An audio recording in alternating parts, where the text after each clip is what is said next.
Good evening everyone. हम लोग कर रहे हैं 9th नंबर की पीडीएफ जो पीजीटी की है। पहले पीजीटी ख़त्म करेंगे, उसके बाद टीजीटी में जाएंगे। तो 9th नंबर की पीडीएफ हम लोग करने जा रहे हैं, राइट। तो आप लोगों को मैं फर्स्ट 10 क्वेश्चन इसमें से कराऊंगी, क्योंकि आज हम लोग ने 50 क्वेश्चन कर लिए हैं सुबह। रेस्ट ऑफ द क्वेश्चन हम लोग करेंगे। तो आपके लिए राइट नाउ यूट्यूब लाइव में आपके पास 10 फर्स्ट क्वेश्चंस हैं।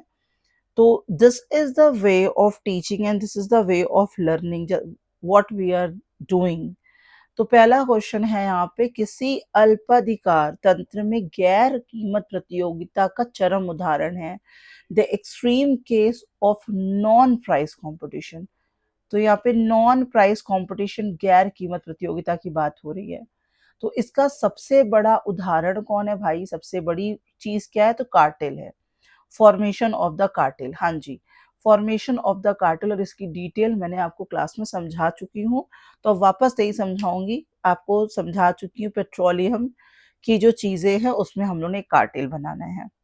ये क्लास ऑलरेडी मॉर्निंग में हो चुकी है, जिसमें 50 क्वेश्चन सॉल्व है। 9th नंबर पीडीएफ हम लोग ने एप्लीकेशन में सॉल्व कर ली है और इसको मैंने डिटेल में समझा दिया है। ठीक है, नेक्स्ट क्वेश्चन क्या है? Credit appraisal process by a bank. क्या होता है क्रेडिट अप्रेजल? तो यहाँ पे क्रेडिट अप्रेजल की बात हो रही है। What you mean by the appraisal? तो यहाँ पे कह रहा है कोई जो बैंक है, क्रेडिट मूल्यांकन प्रक्रिया। तो this is a credit appraisal process by a bank not involve the evaluation of the borrower. वो जब आपको अलाउ करता है क्रेडिट, बोरोवर का वो क्या चीज इवैल्यूएट नहीं करता, बैंकेबिलिटी करता ही करता है। बैंकेबिलिटी करता ही करता है, आप उसके पैसे चुका भी पाओगे या नहीं।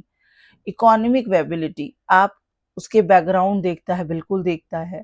उसके बाद loan take of tax and paying ability related to the companies in the geographical area. Ability related to the companies, company की। अच्छा ये बताइए, अब कंपनी यहाँ पे किसकी बात हो रही है? यहाँ पे हम कस्टमर की क्रेडिटेबिलिटी चेक करेंगे, ना कि किसी बैंक की। फिर क्या रहा है? टेक्निकल फेसिबिलिटी। तो हमें यहाँ पे किसकी बात करनी है? दैट इज ऑफ कस्टमर की करनी है। तो हम क्या नहीं करेंगे, किसकी चीजें नहीं चेक करेंगे? दैट इज ऑफ दूसरे बैंकिंग कंपनी से हमें क्या लेना देना है। हम जब लोन दे रहे हैं सामने वाले को, उसकी क्रेडिटेबिलिटी चेक करेंगे, है ना। नेक्स्ट क्या है? इंडियन बैंकिंग सेक्टर रिक्वायर क्या है? Be more technology dependent. जी नहीं, डिपेंडेंसी नहीं चाहिए। Build man power and ITC resources, evaluate loan disbursals, increase the frequency and the change the banking rate. तो क्या चाहिए, कौन सी चीज को रिक्वायर्ड है? तो बिल्ड मोर मैन पावर, हमें क्या चाहिए? मैन पावर चाहिए, है ना। मोर मैन पावर चाहिए हमें और रिसोर्सेज चाहिए, ना कि हमें डिपेंडेबिलिटी चाहिए। यस, ये जो क्वेश्चन है ये कोई अबव इनकम्प्लीट है, तो इसको ब्रेक करिए। In which of the following service price sensitivity is high? Price sensitivity सबसे हाई किसमें भैया? एयरलाइंस में। किसमें? ऑब्वियसली एयरलाइंस में। नेक्स्ट क्वेश्चन क्या है आपका? Which market form leads to more technological change and product improvement? Alternative form of market structure. अब बताओ आप, कौन सी ऐसी मार्केट की फॉर्म है जो लीड करती है more technological change? Technological change, oligopoly. हाँ जी, जी हाँ, ओलिगोपोली। ठीक है, नेक्स्ट पढ़ो। ये क्वेश्चन मैंने कराया है, अब आप बताओ ये किसने बोला था? बिल्कुल, ये किस बंदे ने बोला है? ठीक है, हाँ जी। एग्जाम्स होंगे, होने के चांसेस नहीं है, होंगे एग्जाम्स, बिल्कुल होंगे। इस बार तो होने ही चाहिए यार। चलो, हाँ। तो कह रहे, नेक्स्ट क्या है? किसने बोला है प्रॉफिट एक लीगलाइज रॉबरी है? तो हम लोग पढ़ चुके हैं ये पहले भी, कार्ल मार्क्स आपकी थ्योरी है। कार्ल मार्क्स जी ने कहा है कि प्रॉफिट को एक लीगलाइज रॉबरी के नाम दिया है। ठीक है, नेक्स्ट इंडिफरेंस कर्व की बात हो रही है। हमें पता है utility measurement concept, that is not the property, नहीं है। Indifference curve cannot intersect, हाँ जी, indifference curve never intersect, yes, it never intersect, ना यहाँ आएगा ना यहाँ आएगा। इक्वल सेटिस्फेक्शन, ठीक है।